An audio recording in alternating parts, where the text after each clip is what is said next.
The voice of sharing, Durian ASEAN.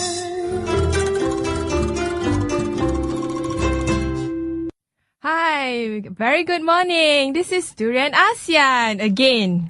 We have our two most popular co-hosts here, Pepper and... Hi, Alexandra here. Alexandra. Good morning. Morning. So, Pepe and Alexandra, today's news. In the morning, what is the first news of today? I know that, Arlene, you went to a meeting on Saturday. I would like to know more about that, actually. Yeah, so I will relate it to today's first news, which is reported in today's online. Sorry, it's not reported in today's online. There's another one. Let me move up. Okay. It's reported in Bernama. It's about our youth and sport minister. So they wanted to have a youth idea for 2015 ASEAN Youth Community Conference. And they held a roundtable, the youth and sport ministry, to gather ideas and feedback from youth on the ASEAN community concept in conjunction with the ASEAN community conference next year. So, can't believe Malaysia will be having the ASEAN community conference or the ASEAN summit next year. What do you guys feel? I think it's really important that ASEAN countries get together because by ourselves we're very small and we can get easily bullied by other larger communities. Who wants to bully us? People who buy our oil very, very cheaply and tell us that, we don't need it, it's I see. Getting other energy sources. Yeah, and bullying us to buying back other things from them at inflated prices. Yeah. So we can say that it is a good effort by the minister Khairi Jamaluddin to gather views and ideas from the youth on the basis of Malaysian preparation as the conference host. In my view, right, this is also a 10th year anniversary that since 10 years ago that Malaysia is the host for the ASEAN Summit, and next year will be the first time we will have the ASEAN Community 2015. I'm not sure what it means for the youth of today, but gathering information from them definitely will have more important. It will add more value to that community. I think so too. I agree. But even though I would say it's good attempt, at the same time, I can't help to feel that it's very top down, the way they do things. It's always top down in Malaysia. I don't know why. But I think that the youth in Malaysia are trying to change that. They're trying to make it bottom up. We can see that the youth are getting more vocal. They're participating. You can see that the only avenue that is open to Malaysian youth is online. So they get really, really creative online, and we can see that it is evident online. Yeah, Alexandra, being a youth yourself, do you see yourself being part of this ASEAN community? Honestly, this is my first time hearing about it. Really? Seriously? Maybe if I heard about it earlier, I would be interested to find out what was being talked on that during the conference itself. Yeah. What has been debated and stuff like that. So, in this roundtable discussion, among the topics that were discussed is what is the ASEAN community concept? I think a lot of us would not know, I guess. Participation. Then the second topic is participation of Malaysian youth in the ASEAN economic community. And the third one is the implementation of ASEAN community and its impact on youth. So I attended the ASEAN Youth Forum last month, and I would say that a lot of progress I've seen in a lot of the youth from other Southeast Asian countries. They're already thinking of forming youth council, youth parliament, and even formulating youth policy, and addressing key youth issues. Instead of bottom up, they want to address it. Instead of top down, they want to address it from the grassroots. Which is issues on education, youth unemployment, political participation, and freedom of expression. And I know your organization, Undi Malaysia, and other initiatives like Lawyer Bureau and all that are really doing the exact same thing as well. Yes, true. That's true. So you guys should be part of this. Just saying. Do you think Kyrie will invite us? Who knows, right? Okay. So the next one is about maritime dispute. So this is an ongoing conflict that we have been reporting from during ASEAN. So China is staking a claim on the South China Sea, and Philippines are, in the midst of tension because due to that. So in a sense, the US has come in, and talks between ASEAN and the US Defense Minister has just wrapped up in Hawaii, where they negotiated a code of conduct for the South China Sea. ASEAN nation also presented the idea to diffuse tensions in the South China Sea. So, talking about formulating code of conduct, I think it is something good, because if something that is not structured, is not being formulated in the soonest time, it might brew into a military conflict, or worse. It would be something. It will be something that is would end up with some It is a tension that can become even bigger, and Southeast Asia would definitely do not want to hurt its big neighbors, especially China's. In this case, US coming in, this is also a big issue, because China and US do not have the friendliest, relationship, as we all know. And China is suggesting, why don't we have a bilateral, settlement instead of a multilateral with ASEAN? And this is a complicated issue to me. It's not just because, US interest is at stake on this. It is also because a lot of the issues that revolve in South China Sea are geopolitical issues, such as what about the fishing rights on South China Sea, the oil and gas explorations, and other geopolitical interests, involvement in this maritime dispute. So I would suggest that it is something that it shouldn't be about the contest between the US and China, whether and I think it shouldn't be also a bilateral settlement just like that. I think having UN playing a critical role in this would be much better. Yeah, I think UN playing a role is better than the US playing a role, because the UN encompasses the entire world. So it's kind of strange to me that they're having these talks in Hawaii. Why can't they have it in Kuala Lumpur? I mean, we are as we all know, US has its base in the Philippines, and Philippines is the country where it is having tension with China on this South China Sea. True. At the same time, I think instead of making this Philippine-China bilateral settlement, it is good to have ASEAN, coming in as a regional bloc to defend its neighbor. Well, it is important for ASEAN to be involved as well, because we are all surrounded by that seas. Malaysia is also having a part of that sea, Vietnam. So we all should be in talks with it, because in case the border further down. Yeah, exactly. Yeah, that's true. So when it comes to this, I guess the code of conduct, it is a good initiative, but at the same time, we cannot make it as a China versus US dispute settlement. It should come to the highest level of arbitration, which is United Nations. I think that would make it much more transparent and much more fairer, I guess, for both nations. And non-partisan as well. So moving on to the next one. This is about Singapore. They are complaining to us. Singapore operators see fewer Chinese looking Malaysian tours. So for Singapore operators, they are used to this Singapore-Malaysia package, where for their Chinese customers, tourist customers, usually the Chinese, when they come to Southeast Asia, when they want to visit Singapore, they would usually go from Malaysia to Singapore, because Singapore used to be part of Malaysia in that sense. So they have shared heritage and culture.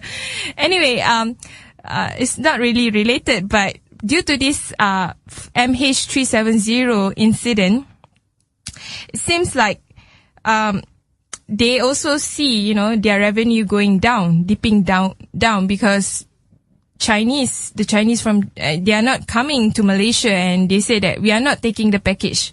And because they are not taking the package, they sort of excluded Singapore as well, in a way. I think that this is a good example of, that to show you that ASEAN countries are related to one another. Just because they're boycotting Malaysia, but Singapore is also feeling the pinch. So I think that this is a very good indication that we should always work together. But having the MH370 disappear, I think it's going to affect Malaysia and the region for quite a while. Yeah. Our airlines will be badly affected. People flying into our country will also be will also see a lower amount of tourists coming to our country, I think. Even if I've got a friend who's made plans to travel as well, and they're also cancelling, some of them are cancelling it or postponing it to a different date due to, the MH370 and the jitters that people are feeling. They have this boycotting Malaysia campaign, and it would definitely hurt the Malaysian GDP. Since tourism is also one of the key area that we are wanting to invest, especially we have this Visit Malaysia 2014 exactly. Yeah. And I think at some sense, they are criticizing our government. I think their biggest enemy is not really Malaysia as per se. It's not the Malaysian people. It's our government in a sense, because they see our Malaysian government as being irresponsible, as not being accountable to the victims of the MH370. However, it still affects all of us, not just the government. Because we voted them in. So we are partly to be blamed as well, I think. That's how they see it. And another thing, besides the MH370, a few days ago, another incident took place and involved the Chinese, the Chinese as well. Kidnapping? Yeah, the kidnapping. And this is concerning the safety and security issue of Malaysian borders. This is also not good news to us, especially, the Chinese are one of our main, I do know that the Chinese nationals are one of the world's largest tourist bloc right now. They right now they have money, so they are traveling the world. So them coming to our country is always good news to us because they're bringing in money into our country. But them getting kidnapped is not good news to us because that will definitely affect Malaysia as a tourist destination. Yeah, it shows that we don't really have good border controls, that, some mad guys can simply just kidnap someone, without, just like that. Yeah. That's quite sad. I remember years ago I visited MAS, and one of the officials from MAS said that MAS is really safe, or Malaysia is really safe because we don't have terrorists running around bombing our cities. We don't have armed gangs running around. So Malaysia is really safe, and MAS's job is to bring tourists into our country. But right now, I think that perception might be changing. Even though we don't have any qualms with our neighbors or anyone for that matter, but small groups are infiltrating and giving us a bad name. Yeah, even though this is just about tourism and it's just a complaint by Singapore operator, I think the government should take this seriously and not just to see that, it's just, an issue that is isolated. But I don't think so. I think no matter how small the issue is, it affects our branding, as a nation as well. I agree. So, the next one news is from Free Malaysia Today. It is about the same thing as well. We just discussed, which is issues on the kidnapping in Sabah. It is told that the resort must also be held responsible. Do you agree with that? This is so typical of officials in our country. Every time they run into a problem, they always point a finger and say, "Not my fault; it's the other person's fault." I think that Malaysian government and officials in the government should understand that you have been voted into the government. You've been voted into this position of power. You have to act on it. You ask for the job. you're given the job, and now you're saying, oh, it's not my job, bukan salah saya. This is not the way to operate a country. Yeah, I mean, the Malaysian Crime Prevention Awareness Board say that it was unfair for any quarters to simply put the blame on the Eastern Sabah Security Command. I guess this is the border control forces for every kidnapping case at any resort in Sabah Island. He said this was because the resort management should also shoulder the responsibility to ensure the safety of tourists as well as its own workers. I wonder if this guy really knows what he's talking about, because asking resorts to have their own security might lead to militia. Now, is that something you really want? To have people running around with guns, protecting your resort? And how many resorts are there? It reminded me of the case where we had the guns at the restaurant in Kampung Subang. So they blame the restaurant owner? No, it wasn't that, but a lot of people got talks into whether should we have armed guns with it, because the restaurant they had hired bodyguards with guns to look after their premises. So a few of the customers actually felt more comfortable with it. Huh? Really? Yeah, they did, but some not so. But it was on the BBC last year. Yeah, but when it comes to security and safety, I think it is the role of the government or the role of the police forces. Or I agree. It's not the role of private, entity to ensure, the safety of tourists and all that. Although, at some sense they do have to ensure some level of safety, but not to the extent where they are to be responsible as well. Correct. I agree. I think the only persons who should carry guns are the police force and the army. I mean, people who are trained and people whom we recognize as persons of authority to handle security in our country. So just to give a background about the kidnapping in Sabah, for those who didn't keep up with the news, the kidnapping case is at a resort in Pulau Singamata, Semporna, involving a woman from China, Gao Huayue.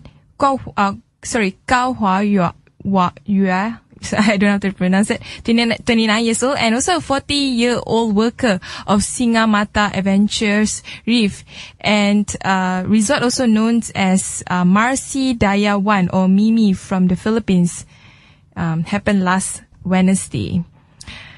So this is still ongoing, and I hope they could, they will manage to catch who is the perpetrator. But at the same time, I think we need stronger border control, and it is not the role. I think we all agree it's not the role of the resort to ensure, higher level of safety for tourists. Although at, a minimum level required is involved, yeah. But I don't think they should be held responsible. That's definitely not their job. Yeah, true. Yeah. So moving on, this is from the Irrawaddy. So again, this is about the Muslim and Buddhist conflict in Myanmar. So this time, the headlines read, "Brawl leads to anti-Muslim riot in Rangoon outskirts." So another riot is happening in Myanmar, and this time a personal fight has sparked an anti-Muslim, not in the town of Legu on the outskirts of Rangoon.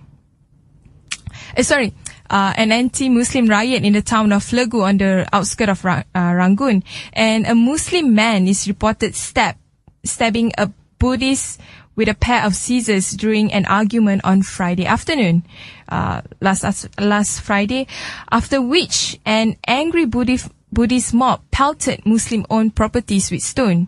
And the mob is about 300 people. They destroy a Muslim home and later attack a mosque. I feel that this will just grow bigger and bigger. Yeah, it doesn't look like it's going to stop. I think the right thing to do is to just catch that Muslim man who reportedly stabbed that Buddhist with a pair of scissors. You shouldn't go further than that.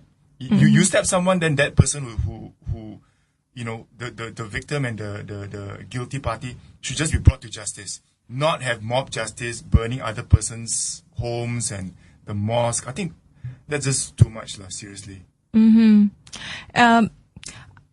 I mean, this has gone like not just in when we say Muslim, it's not just in the Rangoon area. I think he has sort of, not just in the Arakan area. It has sort of like spread like cancer into other areas as well. And one thing we need to know that Myanmar used to be a very peaceful country where, different faiths living together peacefully without any of such riots or little fights, And when I say it is spreading like cancer, so other riots have broken out in Shan State, Mandalay Division, Pegu Division, Rangoon Division, and Saigon divisions, where often in communities with Muslims and Buddhists have lived peacefully for generations, but suddenly they just, fight with each other. And in some cases, locals have said that outsiders came to investigate the unrest. Some observers have questioned whether the violence has become connected to a Buddhist nationalist movement known as 969 that encourages people to shun Muslim businesses. The plot gets thicker. Yeah. So, but the interesting part is, this has a very close similarity to where Malaysia is right now, except that we do not end up with, those kind of violence, except for during, the tragedy of May 13 in 1969. So, I managed to look through a news reported by New York Times titled Radicals. Is about this one radical Buddhist monk named Ashun Wiratu, and he has a strong rock star followers among the Buddhist community. And he said that I'm proud to be called a radical Buddhist. In fact, I mean, people always sort of connect Buddhism with, peace, with brotherhood, something that is good. Compassion. And I mean, in a sense, he also said you can be full of kindness and love, but you cannot sleep next to a mad dog. And when he said a mad dog, means he's referring to Muslims. Really? Yeah.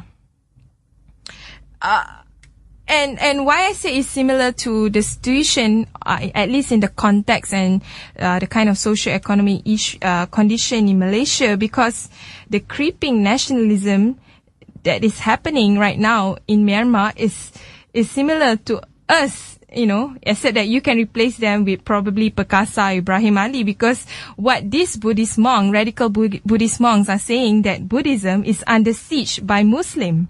And I think you would remember Ibrahim saying that, Ibrahim Ali from Perkasa would say that Islam is under siege as well by non-Muslim or whoever the enemies are.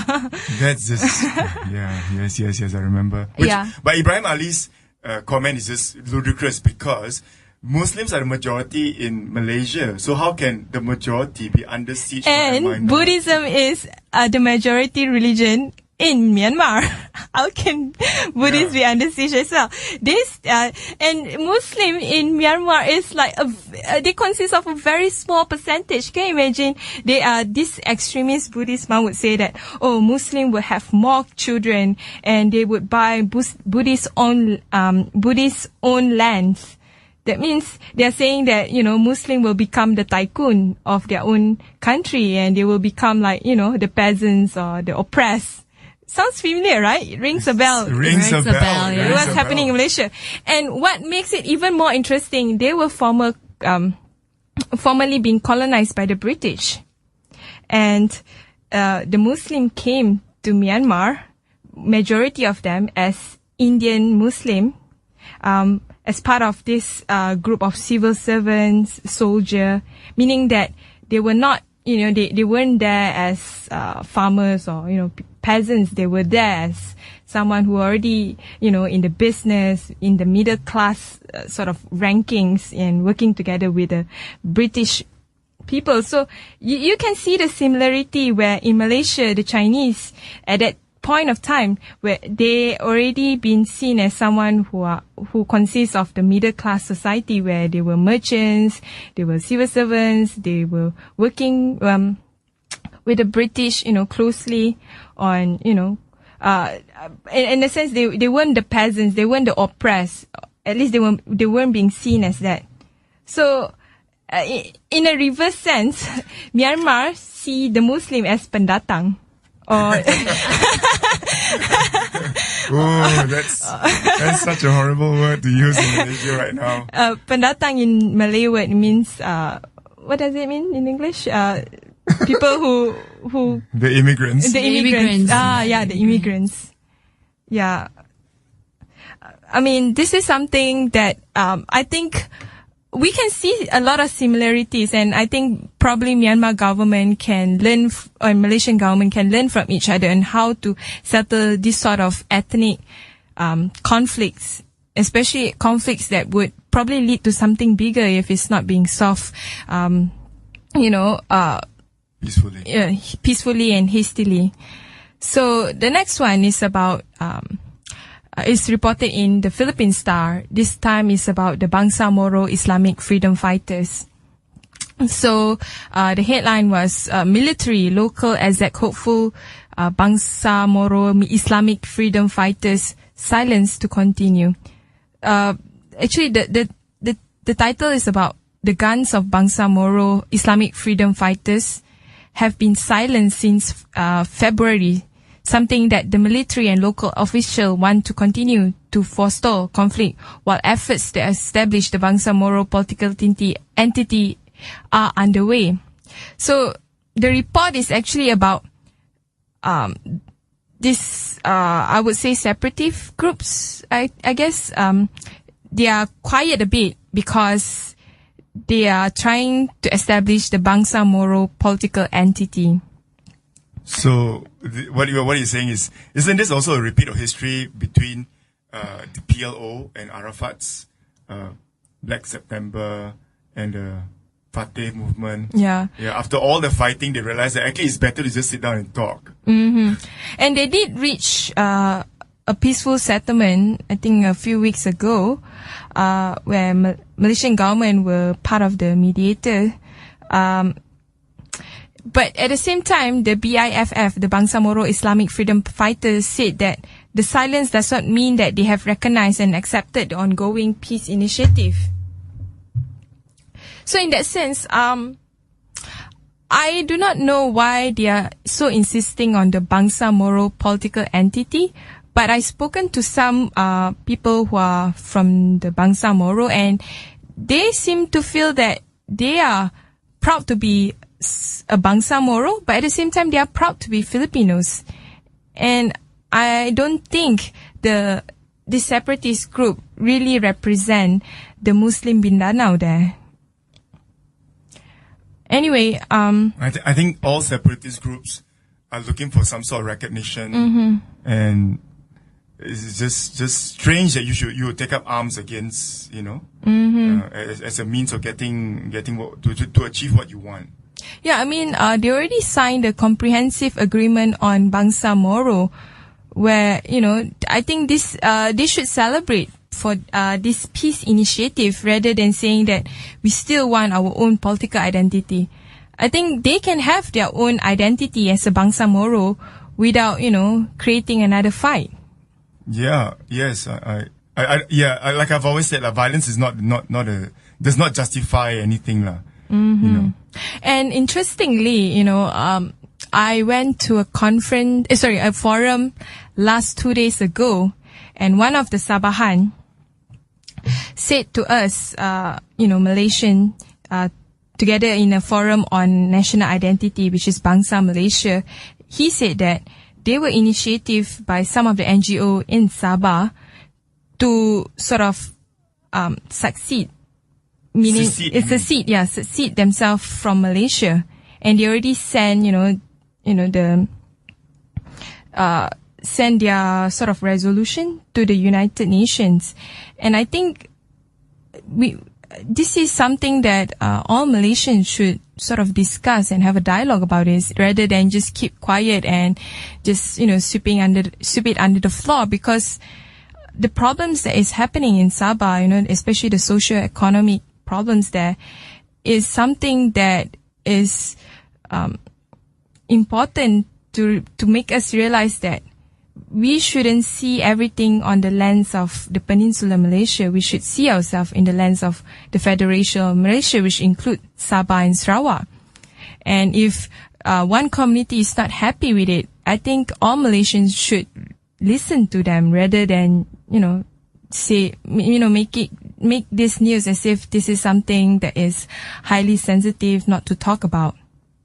I think I read an article by Raja Petra, and he was saying that the Sabahans don't mind seceding, but the political Sabahans have got no, do not want to secede from Malaysia. So because the politicians are called the shots, you vote them in. So at the Sabah parliamentary, the state assembly, they said so few politicians will want to talk about about seceding from Malaysia, or even sending memorandums asking for better treatment, or for Malaysia to the federal government to keep to its, I think theirs is 18-point agreement, I think. Yeah, but politically they're so weak, and they have no political will to do that.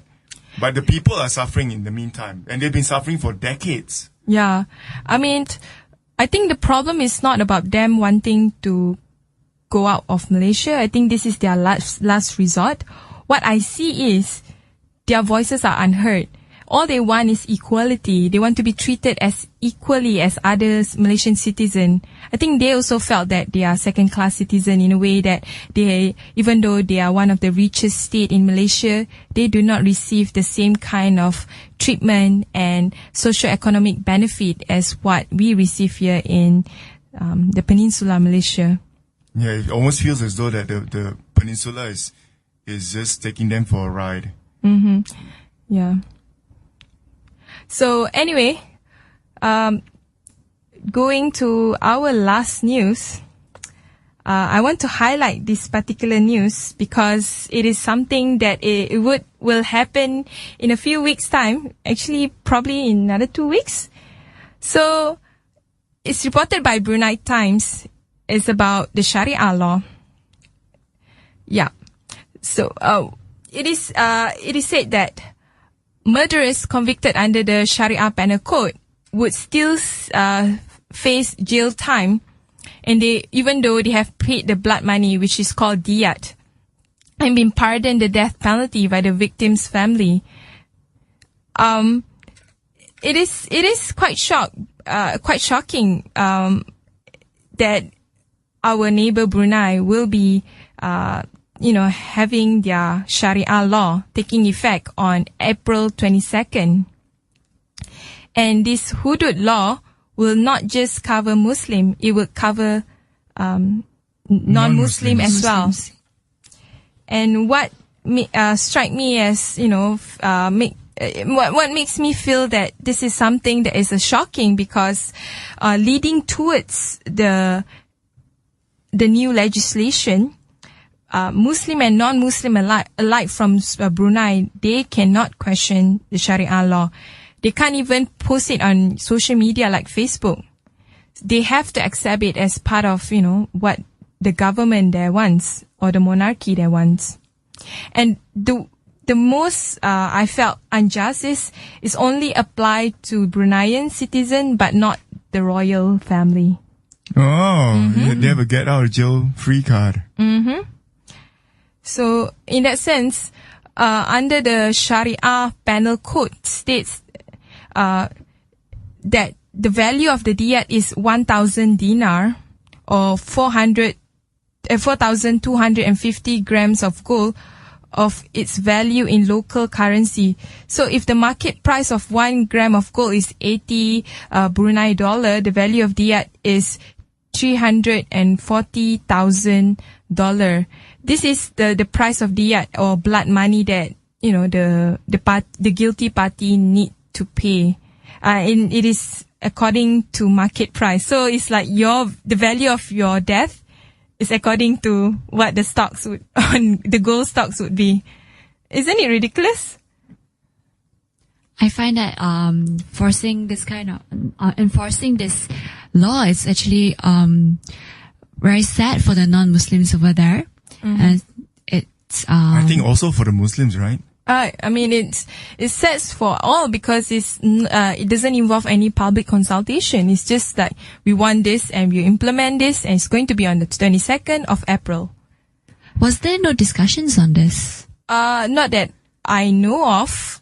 No, I mean, probably their consultation is among, their own The sort of- ulamas. yeah, the ulamas and the councils that is involved, but not really with the public in general. I'm actually surprised with the first paragraph. They mentioned that is that you still have to be convicted with the money, even though you're going to serve the death penalty. Is it this? I thought most Sharia laws are standardized in a way. The thing is there such thing as Sharia law? Different, I think different religious scholar would give a different answer to it. Probably Bruneians, they have their own way of interpreting what a Sharia law would be. But in some countries, they don't really believe there is such a thing as Sharia law. There's only a just law where it's applicable to all of its citizens, and it can be our civil law, It is quite severe in the sense that even the non-Muslim, Have to go through it. yeah, they have to go through it. Like if they are being, they have to go through the hudud punishment, such as amputation of limbs for theft and the death penalty for murder. Yeah, someone was telling me that the Sharia law is meant more as a deterrent, but now that I've read this this piece of news saying that if you murder someone, all it takes is 340,000 Bruneian dollars to get you out of the death penalty. Doesn't this also mean that the rich can afford to commit crimes, Yeah, while the poor cannot? Yeah, I mean, in that sense, you're right. This kind of hudud law, it is more vulnerable towards the poor and those who do not have the kind of social income bracket to get away with it, or the social status like the royals to get away with it. But it's okay for us to say bad things about the Bruneian royalty, is it? Because we are Malaysians? No, I don't see this as saying bad things as to the Bruneians royalty. I think it is important to sort of, Discuss. I think Discuss it's what- important to just discuss and talk about it, and not just implement something without public consultation, because it's going to affect the public. So the public should at least sit up and say, okay, I understand this, I fully support it, or I don't support it, or I'm neither here nor there. I think we should have some sort of public consultation. Yeah, I mean, there's no such thing as one law fits all law. I mean, in any country, it must be a law that every citizen, or at least the majority of the citizen, accepts the law. If majority of the citizen are not even allowed to voice out their view, whether in the mainstream newspaper or in social media, or even among themselves talking in public, I think that's wrong. There is not a law that is based on the spirit of the people. This is just a agree. law based on what the government wants to impose to its citizens. I I hope agree. this won't be a domino effect over here, because even in Malaysia, there's been a lot of discussions on hudud law. True. Yeah. I think they get inspired from us, not the other way around. Luckily for us, we have a lot of discussions on it in the past and ongoing right now. Yeah. Yeah, I think our federal constitution has been keeping hudud law at bay for the time being. But again, if the federal constitution is not set in stone, it can be talked and it can be discussed in parliament and it can be amended. And it has been amended many times. Not always for the best, but still. But in a sense, I think the problem is not whether it is hudud law or, civil law, whatever kind of law it is. The problem is there's no public consultation and there's no sort of there's a lot of ambiguity on it. And in a sense, there's no sort of majority consensus on how the law should be implemented, how transparent it is, how, the law can really help to prevent crimes, in society. It seems to be like we have to do it because it's what Islam wants it. That's it. I don't think that's the right spirit, Yeah, I agree. I agree. So this is the end of our news commentary. We will resume again with our blast from the grassroots, as well as there will be a 1-hour dialogue on what do youth think.